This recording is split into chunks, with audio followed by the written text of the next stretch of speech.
Vllaznia pritet të zyrtarizojë afrimin e qendërmbrojtësit nga Kosova Fatbar Latifi, i cili prej 2 ditësh është parë në ambientet e stadiumit Loro Boriqi, ndërsa ka firmosur edhe kontratën me Kuqe Blut. Burime të besueshme pranë klubit bëjnë me dije se lojtari ka përfunduar të gjitha procedurat zyrtare dhe prezantimi i tij nga ana e klubit pritet të bëhet në orët në vijim.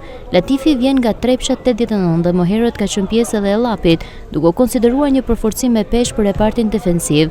Stafi teknik me në krye trajnerin Edi Martini kishte kërkuar ndërhyrje të menjëhershme në këtë repart gjatë merkatos së verës. Mbrojtësi është bashkuar me njërë skuadrës në stërvitje dhe është vendosur në urdhrat e trajnerit Edi Martini për fazën përgatitore.